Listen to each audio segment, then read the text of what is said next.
I knew something was wrong when the cement truck pulled into my driveway at 6 a.m., except it wasn't my driveway anymore, according to the driver. He leaned out of his window confused and said, "You sure this is 214?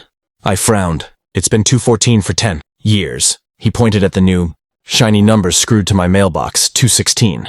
That's when my stomach dropped.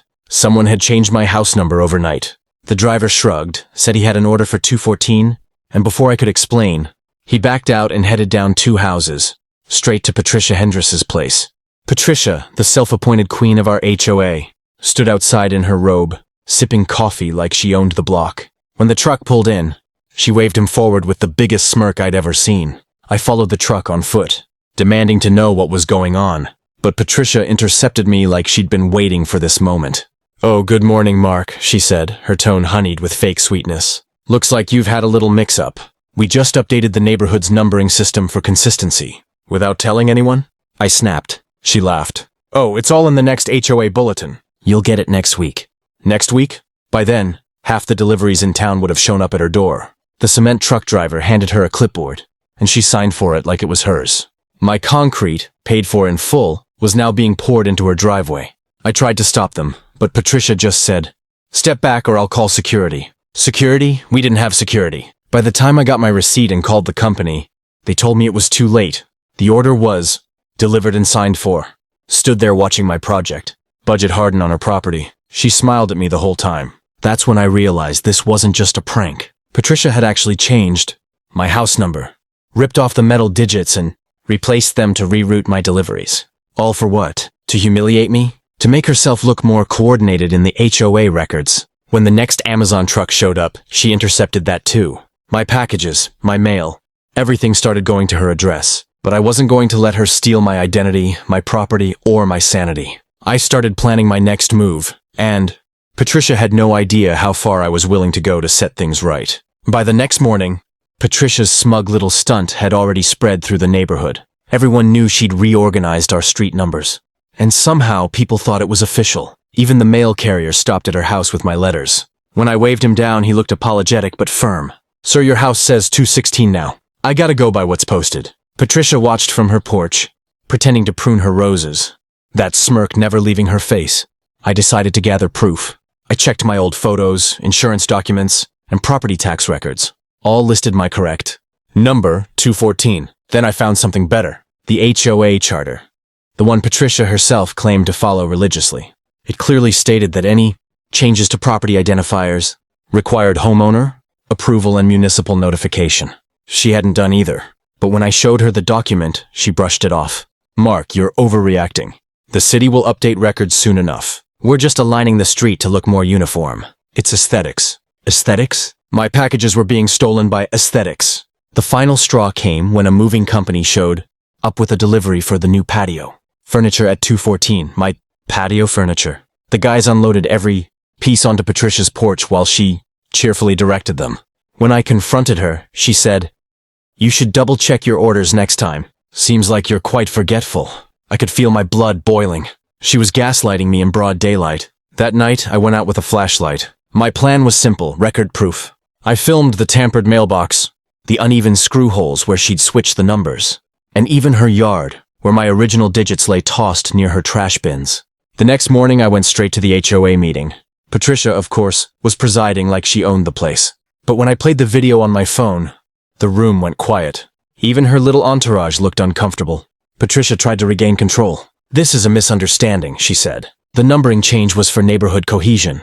I cut her off. "You forged my address, redirected deliveries, and falsified HOA documents. You stole my property," she stammered, red-faced, before adjourned the meeting abruptly. But I wasn't done. I took my evidence straight to the county office. Within hours, I got a call back that would change everything. The county official said, "Sir, what she did is illegal, and we'd like you to file a formal complaint." The county investigator arrived 2 days later, clipboard in hand and skepticism in his eyes, at first. I walked him through everything, the cement truck, the deliveries, the number change, even the HOA meeting. Then I showed him the video proof. He paused at the shot of my old numbers lying by Patricia's trash bins. "Clear tampering," he said. "This isn't just an HOA issue anymore. It's property misrepresentation." That same afternoon, a county code enforcement truck rolled down the street and parked in front of Patricia's house.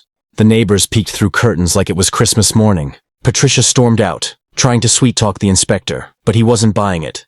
"Ma'am," he said firmly, "you've altered municipal property without authorization. House numbering is managed by the city, not homeowners associations." Her face twisted in disbelief. But it's just numbers. It's for the good of the neighborhood." He pointed at the mismatched screws on my mailbox. "Then why did you remove his and put new ones up without permission?" Patricia's voice faltered. "I was standardizing." The inspector took notes and said, "You'll need to restore his address immediately and attend a code violation hearing." She looked like she wanted to scream, but the entire street was watching. When the inspector left, I expected her to apologize. Instead, she went full meltdown mode. She accused me of harassment, saying I'd set her up, that I'd faked the video. She even called the police on me. The officers showed up, calm but curious. After I explained everything, I pulled out my folder of documents, property tax forms, old utility bills, and the county's own email confirming my rightful address. Patricia tried to interrupt, waving her manicured hands. "He's lying. He's trying to embarrass me." One officer turned to her. "Ma'am, we just confirmed the county records. The house number 214 belongs to Mr. Russell." That shut her up. They warned her not to tamper with private property again and left her, standing in her driveway, humiliated. I thought that would be the end of it. But Patricia wasn't one to back down quietly. The next morning, my trash bins were tipped over, my sprinkler head smashed, and someone had spray-painted fraud across my fence in big red letters. It was clear, Patricia wasn't done. She was doubling down, and I knew I had to expose her completely before she did something worse. I woke up that morning determined to end Patricia's reign once and for all. The spray-painted fraud across my fence was still wet, and a trail of red paint dripped straight toward her driveway. I took photos, lots of them, and sent them directly to the county investigator handling my case. He replied within minutes, "We'll handle this. Do not engage." But Patricia made that impossible. By noon, she was marching door to door with printed flyers titled, "Beware of dishonest neighbors." She was handing them out to everyone, claiming I was the one tampering with addresses to frame her. I caught her mid-sentence at my next-door neighbor's porch. "Patricia," I said, stepping onto the sidewalk, "you might want to stop before this turns into a bigger mess than you think." She spun around, her tone venomous. "You think you can embarrass me in my own neighborhood, Mark? I built this community." "No," I said calmly. "You built a web of lies, and now it's caught up to you." That's when two unmarked county vehicles turned onto the street. They parked right in front of her house, and 3 officials stepped out. One from code enforcement, one from the county attorney's office, and the same investigator who'd visited earlier. Patricia's face went pale. The lead official handed her a thick envelope. "Mrs. Hendress, you are being cited for falsifying residential records, mail interference, and property vandalism. You'll also be facing restitution for the damage caused by your actions," she stammered, clutching the papers. "This is insane!" "I was just trying to help the neighborhood look uniform." The investigator crossed his arms. "You cost a homeowner thousands in misdirected deliveries and violated municipal property codes. That's not uniformity, that's fraud." Within hours, city workers were reinstalling my correct house number, 214, using official plaques this time. They even sealed it with city insignia to prevent further tampering. Patricia stood in her yard, red-faced and trembling as neighbors whispered around her. By evening, her flyers had been tossed in trash bins up and down the street. The HOA board called an emergency meeting, without her. By the next day, Patricia Hendress was officially removed as HOA president. A week later, I got a letter from the county confirming she'd been fined, ordered to pay restitution, and banned from holding any HOA leadership position for 5 years. As I watched a new delivery truck pull perfectly into my driveway, the driver smiled and said, "This is 214, right?" I grinned. "It sure is." Peace finally returned to the neighborhood and Patricia's house number. Let's just say she won't be changing anyone's again. If you enjoyed this crazy HOA showdown, make sure to like, comment, and subscribe for more real-life neighborhood drama stories every week.